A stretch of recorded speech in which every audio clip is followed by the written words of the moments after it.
Bismillahirrahmanirrahim. Alhamdulillahirabbil alamin. Wa bihi nasta'in ala umurid dunya waddin. Wassalatu wassalamu ala asyrafil anbiya'i wal mursalin. Sayyidina wa maulana Muhammadin wa ala alihi wa ashabihi ajma'in. Subhanaka la ilma lana illa ma 'allamtana innaka antal alimul hakim. Wa tub 'alaina innaka antat tawwabur rahim. Wala hawla wala quwwata illa billahil aliyyil azim. Rabbi shrah li sadri wa yassir li amri wahlul 'uqdatam min lisani yafqahu qawli. Amma ba'du. Hadirin jamaah maulid atau sholawat burdah yang dimuliakan Allah. Pertama-tama terlebih dahulu marilah kita sama-sama memanjatkan puji dan syukur kita kehadirat Allah Subhanahu wa taala, karena dengan limpahan rahmat, karunia, taufik dan hidayahnya jualah kembali kita pada malam hari ini dapat berkumpul bersilaturahmi dalam rangka sama-sama kita melaksanakan ibadah rutinitas kita, yaitu membaca Ratibul Atos dan sholawat burdah.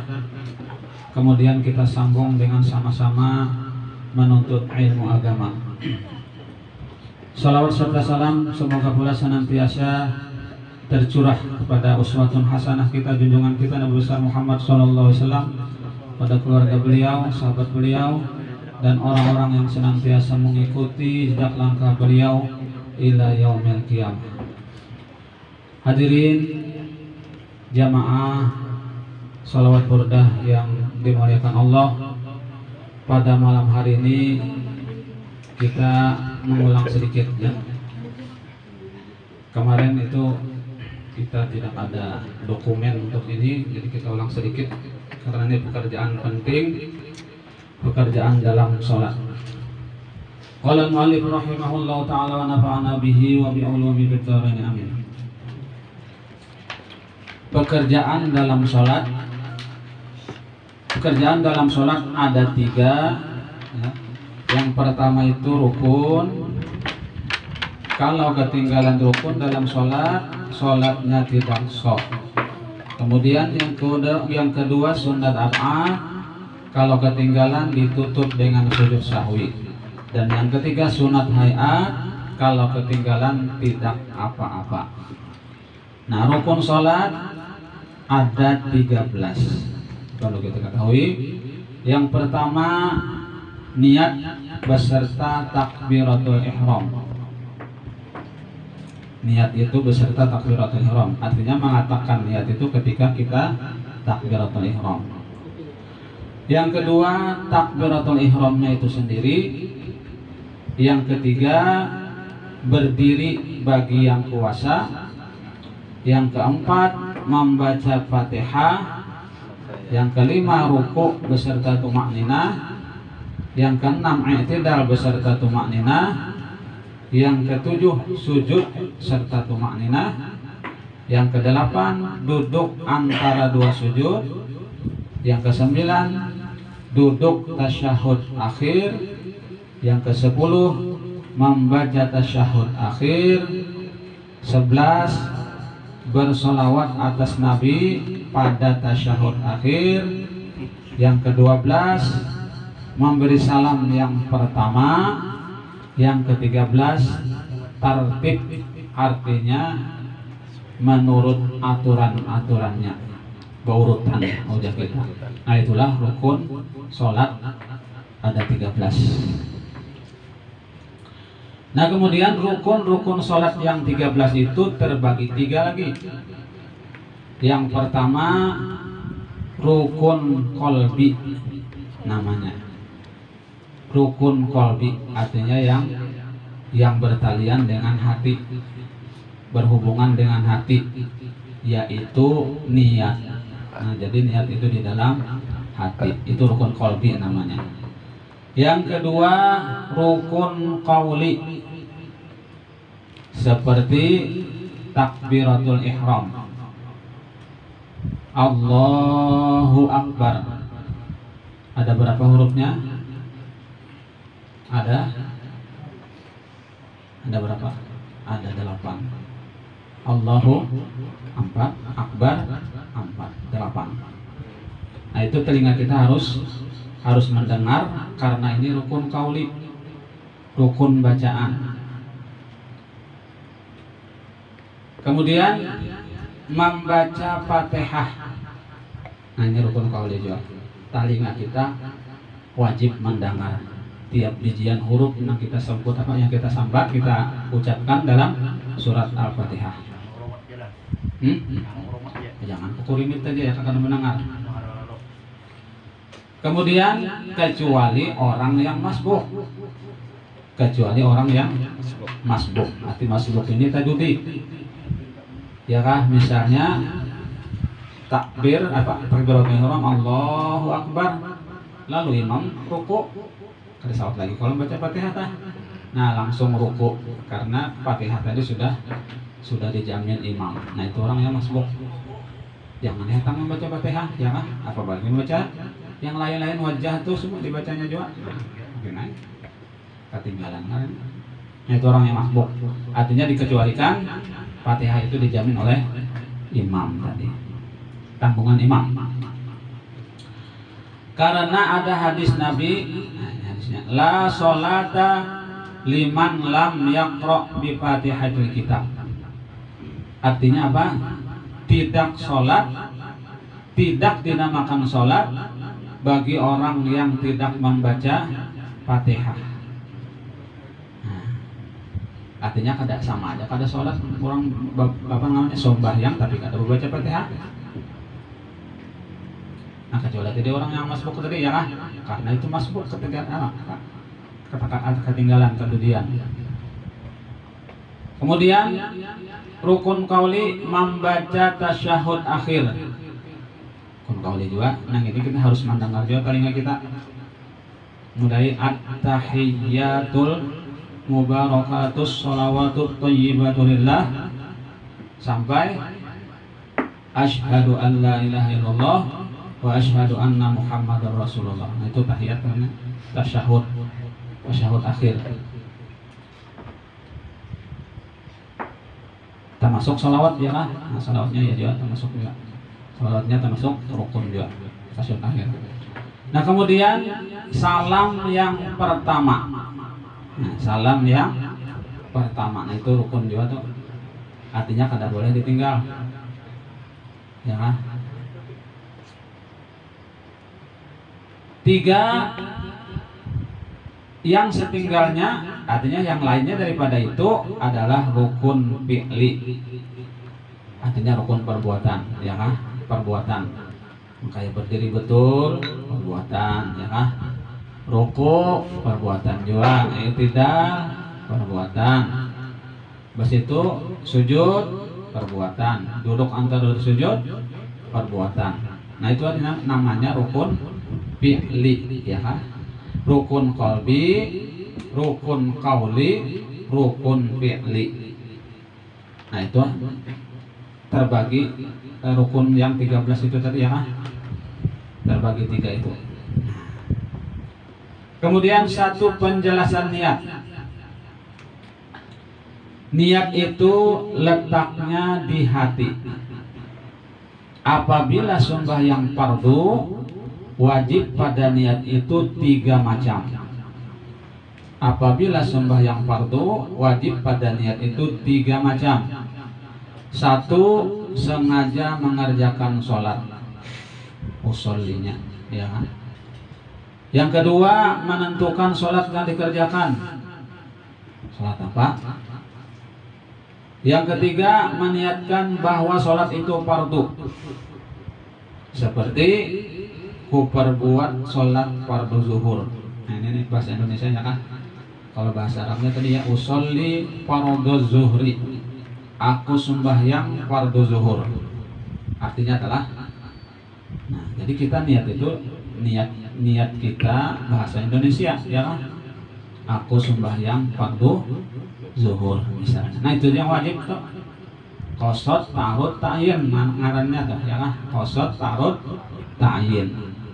Aku sembahyang itu qasad ngarannya fardu ta'arudnya, ta'yin, zuhurnya. Ya. Usolli fardhu zuhri, nah, aku sembahyang fardhu zuhur. Nah itu nang wajib 3 itu, jangan tak tinggal. Ya kan? Nah nang lain-lain pada itu sunat aja. Ya. Sunat aja. Nah kalau orang Arab kan karena niatnya niat bahasa Arab tuh ya, kayak usollinya itu tadi usolli fardhu zuhri itu bahasa Arab, niat orang Arab tuh. Ya ampun, orang bahasa orang. Namun kita bahasa Indonesia atau bahasa baku bahasa aja.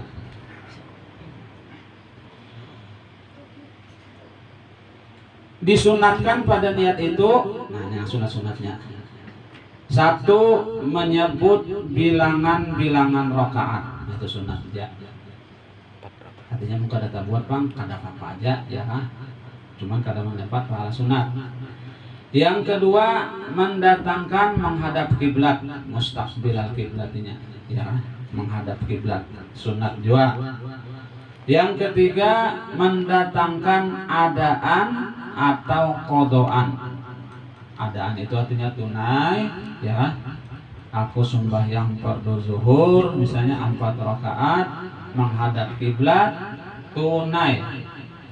Namun kodoan Pak, kodoan artinya berbayar ya kan, berbayar hutang di luar waktunya sudah kodoan karena ya kayak subuh tuh jam 9 misalnya ya kan. Ya kan jam 9. Nah itu kodoan karena itu jangan adaan, itu kodoan sudah ya kan. Ada tunai lagi, yang tunai itu masih di dalam waktunya. Nah kalau kodoan ini di luar waktu sudah. Nah itu sunat juga. Kemudian yang keempat, menyandarkan kepada Allah, artinya lillahi ta'ala ya, lillahi ta'ala. Usolli fardhu zuhri 4 rakaatin mustaqbil kiblati adaan lillahi. Nah itu menyandarkan lillahnya itu sunat juga. Nah wajib yang tadi ya kan, aku sembahyang fardhu zuhur sudah cukup aja. Kalau kamu misalnya ngalih mana kepanjangan ya, kawas mana Allah kada habis lagi biar aku bahasa pulang. Artinya kalau usah cukup yang 3 itu tadi, masih misalnya ngalih ya kan, membuat yang itu cukup yang 3 tadi. Nah kemudian selanjutnya penjelasan takbiratul ihram ya kan? Takbiratul ihram itu yaitu mengata Allahu Akbar tatkala mengata hati kita meletakkan niat tadi ya kan? Bibir kita mengatakan Allah, niat apa? Hati kita menangkat niat tadi, aku sembahyang. Nah itu niatnya, aku sembahyang fardhu zuhur, itu aja ya kan, itu wajibnya Allahu Akbar. Jelasnya kita meletakkan niat di perantaraan kita mengata hamzah A Allah dan ro akbar. Mulai situ ya kan, mulai A Allah hamzahnya sampai bar, situ kita meletakkan niat. Nah kemudian syarat-syarat takbir. 1, mendatangkan sekalian huruf takbir dan berdiri jika kuasa.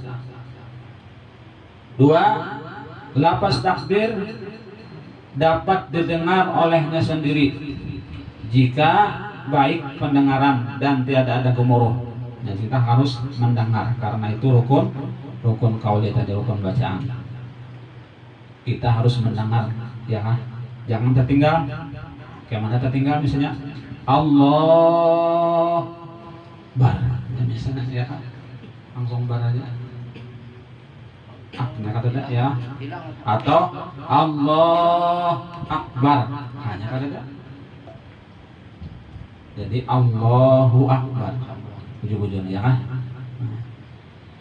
3, dengan lafaz Allahu Akbar. Yang keempat, mendahulukan lafaz Allah dari Akbar, artinya jangan dibalik.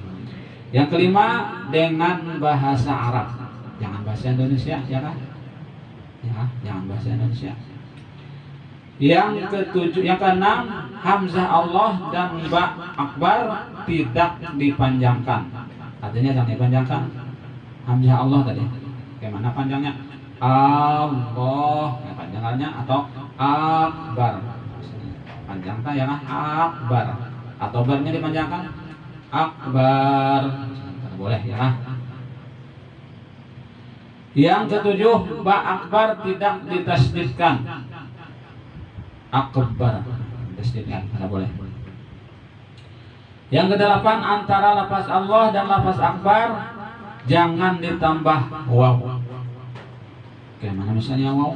Allahu akbar. Nah, berarti tambah waw kayak waw Allahu akbar. Ataupun orang hu akbar.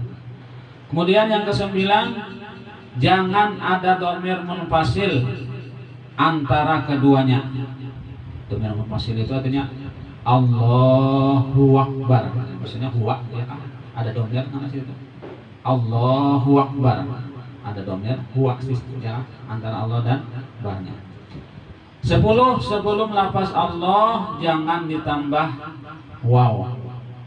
Sebelum lafaz Allah jangan ditambah waw ya kan. Nah. Kemudian yang ke-11, jangan berhenti yang panjang atau pendek antara keduanya. Jangan berhenti antara keduanya ya Allah misalnya awas barang hanya akbarnya. Kemudian yang ke-12, masuk waktu sembahyang dan waktu menghadap kiblat. Masuk waktu sembahyang dan waktu menghadap kiblat. Kemudian yang ke-13, mentakhirkan dari takbir imam kalau sembahyang berjamaah. Mentakhirkan dari takbir imam kalau sembahyang berjamaah. Artinya kalau berjamaah jangan imam bertakbir tadi. Habis akan imam dulu hanya makmum di belakang. Nah, kita sampai di sini dulu yang dapat ulun sampaikan. Semoga ada manfaatnya karena ini ini pekerjaan kita tiap hari ya kan, kita harus tahu. Nah, mudah-mudahan Allah Subhanahu wa taala mengampuni segala dosa-dosa kita, dosa ibu bapak kita, guru-guru kita, keluarga kita, jalan tetangga kaum muslimin dan muslimat, dan mudah-mudahan Allah Subhanahu wa taala mengabulkan hajat kita, baik hajat dunia ataupun hajat akhirat, dan mudah-mudahan Allah Subhanahu wa taala mematikan kita dalam keadaan husnul khatimah,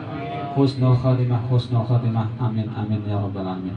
Demikian yang dapat kami sampaikan. Mohon maaf apabila ada kekeliruan dan kesalahan. Bila taufiq wal hidayah. Wassalamualaikum warahmatullahi wabarakatuh.